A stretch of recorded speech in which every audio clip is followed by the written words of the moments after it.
நீ இவ்வளவு கல்வரசுக்காரியா இருப்பேன் நான் நினைக்கவே இல்லை. என் மகளை என் மாங்கல்யத்தை பறிச்சுடுவாளோன்னு உங்க அம்மா கதறி அழுவது உன் காதல விழுவுல.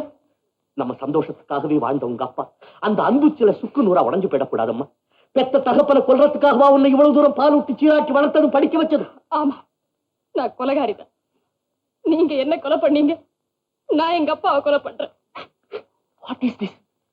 பெரியவங்க தான் உண்மை தெரியாம என் மேல ஏதோ அபாண்டமா பழி சுமத்துறாங்கன்னு நினைச்சேன். இப்ப நீயும் அதே கல்ல தூக்கி என் தலையில போடுறீங்க. நளினி, யோசனை பண்ணி பாருமா. கள்ளம் கபடம் இல்லாத குழந்தைய போல நாம 2 பேரும் விளையாண்டுகிட்டு இருந்தவே தவிர நீ வேற விதமா நினைக்கபடியா நான் எப்போது தவறா நடந்துகிட்டு இருக்கேன். தவறே செய்யாத உங்க பண்பையும் பெருந்தன்மையும் பார்த்துதானே என் மனசை உங்களுக்கு பறிகொடுத்து என் வாழ்வையும் நாசமாக்கிக்கிட்டேன். நளினி, நான் சத்தியமா சொல்றேன்மா, உன்னை மனைவியா அடையணும்னு நான் எந்த காலத்திலையும் நினைச்சதே இல்லை. இல்லாட்டி உங்க குடும்பம் எனக்கு செய்திருக்கிற உதவிக்கு நான் கணவனையாவது துரோகம் நினைப்பேன். காதலுக்கு கண்ணில்லேன்னு தெரியாமலா சொன்னாங்க? உங்க அன்புக்காக ஏங்கி ஏங்கி உங்க காலடியிலே கடந்த என்ன உங்க கண்ணுக்கு தெரியல. எங்கேயோ கடந்த ஒரு பெண்ணின் காதல் உங்களை காந்தமா இழுத்திருக்கு. நளினி, நான் நிச்சயமா சொல்றேன், எனக்கு இந்த காதல் கிதல் இதை பத்தி எல்லாம் ஒண்ணுமே தெரியாது. என்னுடைய ஒரே லட்சியம் புற்றுநோயிலிருந்து மனித குலத்தை காப்பாற்றணுங்கிற. ஆனா சாந்தி அந்த விஷயத்துல என்னை விட 1000 மடங்கு அதிகமா அக்கறை காட்டினா. அதனால தான் நான் அவளை கல்யாணமே செஞ்சுக்கிட்டேன். அதுக்கப்புறம் தான் நான் எவ்வளவு பெரிய பாக்கியசாலிங்கிறத உணர்ந்தேன். சாந்தி அவ்வளவு நல்ல ஒரு பெண் தெய்வத்துக்கு மாறிவிட்ட மனிதனான. நான் கொடுத்து வைக்காத பாதி நளினி, நான் கொடுத்து வைக்காத பாதி. என்ன விடவா Nalini, I am really very very sorry for you. என்ன அறியாம நான் உனக்கு பெரிய துரோகம் தான் செஞ்சுட்டேன். என்ன மன்னிச்சு. விதி நம்ம 2 பேருடைய வாழ்க்கையிலுமே விளையாண்டு இருக்கு. என்னப்பா, உதாரணத்துக்கு என்ன எடுத்துக்க. தாங்க முடியாத பெரிய நஷ்டத்தை தாங்கிக்கிட்டு நான் இன்னும் உயிரோட உலாத்திக்கிட்டு இருக்கேன். உன்னுடைய நிலைமை அப்படி இல்லை. உனக்கு இன்னும் நிறைய ஃபியூச்சர் இருக்கு. உங்க அப்பாவுக்காகவாவது நீ வேற யாரையாவது கல்யாணம் செஞ்சுக்கிட்டு. Impossible. Don't you understand? It's impossible. பெண் ஜென்மம் என்னன்னு உங்களுக்கு புரிஞ்சிருந்தா இப்படி கேட்கவே மாட்டீங்க. ஒருத்தரை கணவர்னு நினைச்சதுக்கு அப்புறம் எங்க இதயத்துல இன்னொருத்தருக்கு இடமே கிடையாது. அதுக்காக உன்னுடைய வாழ்க்கையை பாழாக்கிட்டு நம்ம குடும்பத்தையும் நாசமாக்க போற. அதை என்ன பார்த்துட்டு இருக்க சொல்ற? இல்ல, உங்களை கணவர்னு நினைச்ச என்ன இன்னொருத்தருக்கு மாலையிட்டு அவர் வாழையும் பாழாக்க சொல்றீங்களா? ஐயோ நளினி, அதே காரணத்துக்காக தான் நான் உன்னை கல்யாணம் செய்துக்க முடியாதுன்னு சொல்றேன். என் இதயத்துல வேற யாருக்குமே இடம் கிடையாது. எந்த லட்சியத்திற்காக என் சாந்தி தன்னை தியாகம் செய்துக்கிட்டாலும் அந்த லட்சியம் நிறைவேறணும், அவளுடைய ஆத்மா சாந்தி அடையணுங்கிற ஒரே காரணத்துக்காக தான் நான் இன்னும் நடைப்பணமா உலாத்திட்டு இருக்கேன். அந்த லட்சியம் நிறைவேற நானும் உதவி செய்வேன். நான் உனக்கு பேரளவு தான் கணவனா இருக்க முடியுமே தவிர என்கிட்ட இருந்து நீ எந்த விதமான சுகத்தையும் எதிர்பார்க்க முடியாது. பிளீஸ். அப்படி சொல்லாதீங்க. இத பாருங்க, கல்யாணம் நடந்துட்டா நம்ம அறியாமலேயே நம்ம 2 பேர் மனசு ஒன்னாயிடுங்கிற நம்பிக்கை எனக்கு இருக்கு. ஆமாங்க, அந்த நம்பிக்கை எனக்கு இருக்கு. அந்த நம்பிக்கையை நிறைவேற்ற எனக்கு ஒரு வாய்ப்பு கொடுங்க.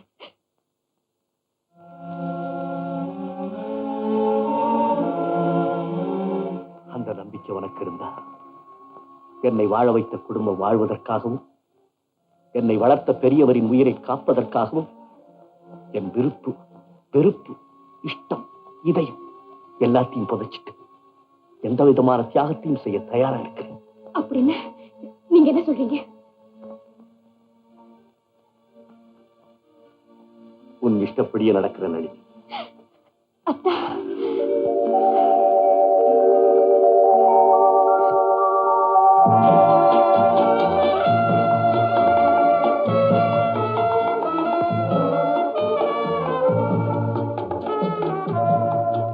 நடக்க முடியாதுன்னு நினைச்சது நடந்துடுச்சு.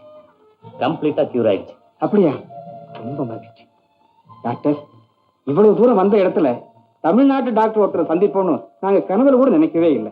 என் மகளை எமவாயிலிருந்து மீட்டு கொடுத்துருங்க டாக்டர். உடம்பு குணமாயிடுச்சு, ஆனா ஏதோ மனோவியாதி இருக்க மாதிரி தெரியுது. உண்மைதான் டாக்டர். ரயில் விபத்துல இருந்து தப்பிச்சு நானும் சாந்தியும் ஒரு ஹாஸ்பிட்டல்ல கடந்தோம். அப்போ அதிகாரிகள் வந்து அடையாளம் விசாரிக்கிறதுக்காக வந்தாங்க. ஆமா, உங்க பேர் சாந்தியா? இல்லைங்க.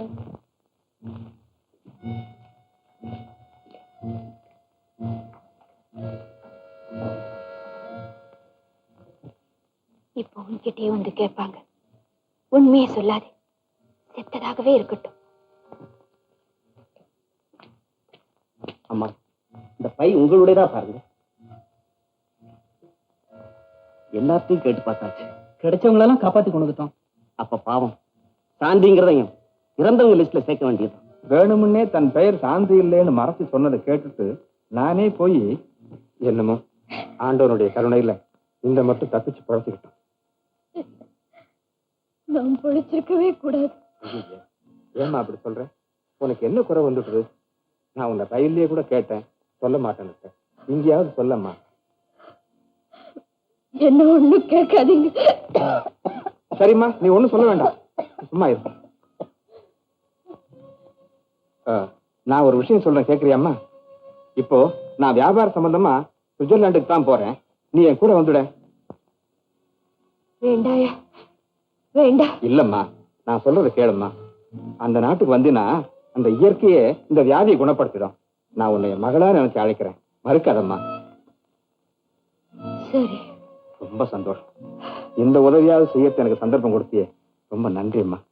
அப்படி கூட்டிட்டு வந்தது நல்லதா போச்சு. உங்களுக்கு நான் என்ன கைமாறு செய்ய போறேன் டாக்டர்? இதுக்கு என்னுடைய மருந்து மாத்திரம் காரணம் இல்ல, இயற்கையும் உதவி செய்தது. இன்னும் கொஞ்ச நாள் இங்கேயே இருந்து ரெஸ்ட் எடுத்துக்கணும். கன்வென்ஷன் பீரியட்ல தான் ரிலாக்ஸ் ஆகாம ஜாக்கிரதையா பார்த்துக்கணும். சரி டாக்டர், நான் வரட்டுமா? Thank you doctor. Nurse, please look after carefully. Yes. அப்பா, நளினி ரவி அண்ணன் கல்யாணம் அமோகமா நடந்து போச்சு. ஐயா, ராத்திரி சாப்பிடல ஒரு பொழுது. பொண்ணை கொண்டு சொல்றேன், பசிக்குது. இந்த பொண்ணை திங்குவா போற, சும்மா வரும். அண்ணா, செல்லத்துறையிட்ட நல்லா கேட்டுட்டீங்களா? அப்புறம் ஏதாவது தகராறு பண்ண போறாண்ணா? உங்க அண்ணனை பத்தி எப்பவும் குறைதான் சொல்றீங்க. அவர் இப்ப எப்படி ஆளே மாறி போயிட்டார் தெரியுமா? மருதாயி குழந்தை எப்படி கூட்டின்னு போய் அப்படி கொண்டாந்து மனையில உட்கார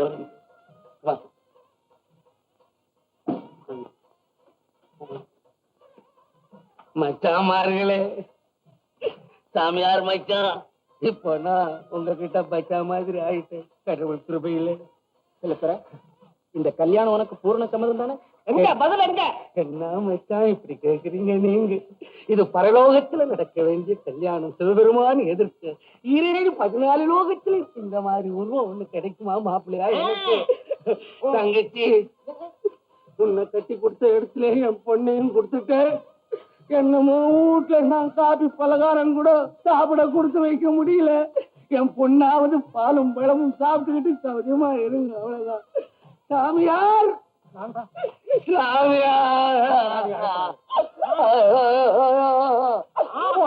ஒண்ணு கண்ணே கண்ணுன்னு இருந்துச்சு, அது இன்னையோட என்னை விட்டு கைண்டுகிட்டு ஓடுது.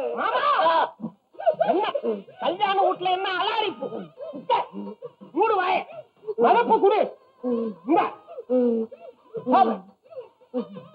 மரியாதை ஏத்துக்க, ஊசிக்க. ஏய்யா, அவுட். வெட்டி மேல அங்க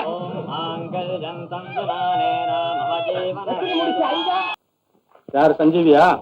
ஐயா, ஏண்டா நேற்று ராத்திரி ராமாயணம் படிக்க வரல? என்னடா கேட்கிறேன், பொம்பளை மாதிரி நானி கொண்டுட்டு இருக்க. டேய், என்னடா என்ன மாதிரி இருக்க? ராத்திரி இற எடுத்துக்கல ஐயா. போதுண்டா, வேண்டாம் விட்டுடுங்க, அவன் ரொம்ப வெக்கப்படுறான். பாப்பா ரவி, வா. உன்னை பத்தி தான் இப்ப பேசிக்கிட்டு இருக்கோம். குடும்பத்துல பெரியவனுங்கிற முறையில் நான் சொல்றேன், எங்களுக்கு நீ செய்த உதவியை நாங்க என்னைக்கு மறக்க மாட்டோம். உன் நன்றிக்கு நாங்க ரொம்ப கடமைப்பட்டிருக்கோம். நீங்க சொல்ற அளவுக்கு எனக்கு அருகதை இல்லை ஐயா. ரவிக்கு சிறு வயசுல இருந்த அந்த அடக்கம் ஒடுக்கம் மாறவே இல்லை, அப்படியே இருக்கு. ஐயா, எல்லாம் நம்ம நளினி தங்கச்சி அதஸ்தம் தான். அண்ணே, நானும் மயிலும் பட்டணத்துக்கு வந்து ஒரு 90 நாளைக்கு இருக்கமே. இப்ப நான் அதை பத்தி தான் உங்ககிட்ட பேசலாம்னு நினைச்சேன். எல்லாருமே மெட்ராஸ் வந்துருங்களே, நாமெல்லாம் ஒன்னாவே இருந்துடலாம். அது நல்லா இருக்காது ரவி. நீங்க 2 பேரும் சந்தோஷமா இருக்கிறதா சரி.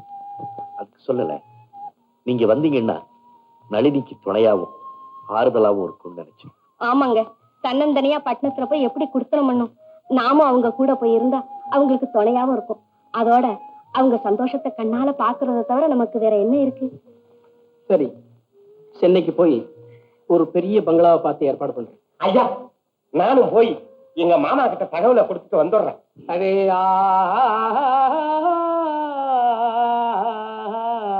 பொன்னார் மேனி என்ன அதே தும் தோலை அதை கசைத்து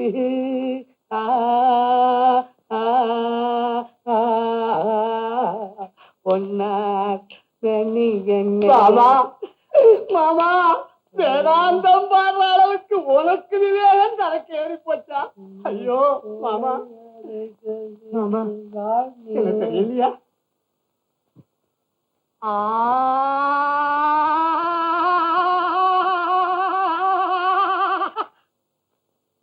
உங்க அப்பன் பேர் என்ன? சிந்தாமணி சித்த வைத்தியர் மாமா. பொய் சொல்றேன், வேற ஒரு அப்பன் பேர சொல்றேன். உங்க அப்பன்? எங்க அப்பன் பேர் தான் சிந்தாமணி சித்த வைத்தியர். நான் இல்ல உங்க அப்பன். இல்ல மாமா, சிந்தாமணி. சிந்தாமணி பொம்பளையா உங்க அப்பன்? சித்த வைத்தியர் மாமா. டேய், ஒப்பனைய கொன்னியா விஷம் கொடுத்து என்ன குழந்த மாதிரி இருந்து என்னையும் கடிச்சியா? என் மாப்பிள்ள ராமதூதம் வர்றதுக்குள்ள வெளியே ஓடு, ஓடுனா ஓடு. மாமா தவிச்சுடுவேன். மாமா உன்னை அடியோட மாத்தி விட்டாங்க மாமா. மாமா இந்த பாரு, மாமனார் வசியிலேயத்தை கொடுத்து உன்னை கெடுத்து விட்டாங்க. இந்த பாரு மாமா, மாமா சர்வ வசிய முடிவிலேயத்தை சாப்பிடு. நீ பழைய பிச்சுவா விச்சு கலாக்கட்ட கருவாம்பூரியா மாமா. சாப்பிடு மாமா. மாமா மாமா சாப்பிடு மாமா, சாப்பிடு. எதை சாப்பிட்டா என்ன, நான் எல்லாம் செத்து போடுவேன் அடிக்கிறியா? சாப்பிடு மாமா. என் அப்பன் பரமசிவன் விஷத்தை சும்மா காபி சாப்பிடுற வாங்கி சாப்பிட்டான். செத்து விட்டாதா? அவனும் இருக்கிறான், நானும் இருப்பேன். இன்னும் நல்லா இருக்கும். இன்னும் கொஞ்சம் சாப்பிடு மாமா. நல்லா இருக்கும். கொஞ்சம் கொஞ்சம் இப்ப என்ன ஒண்ணு செய்யலையா பாத்தியா? ஒண்ணும் செய்யலையா? ஒண்ணும் செய்யலையா மாமா? என்ன செய்யற? இப்ப ஏதாவது செய்யலையா மாமா?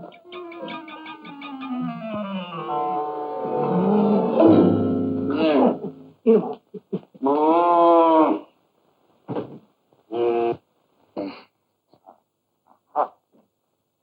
அம்மா என்னது இவ்வளவு மருந்தை தின்னுபிட்டு இப்படி சாஞ்சிட்டார? மருந்து வேலை செய்யலையா? வசியத்துக்கு முடிவுக்கு உள்ள சண்டை நடக்குது. வசிய சாவுது. ஏ சஞ்சீவி, இந்த சேவாங்க ஹிட்லி அவன் வேலை நடக்கும். மாமாவை மாத்தி அனுப்புறேன் பாரு. மாமா மாறிட்டாரு, மாமா மாறிட்டாரு. பழைய புத்தி வந்துருச்சு மாமாவுக்கு. மாமா கொடுக்குறேன், பிச்சா கொடுக்குறேன். மாமா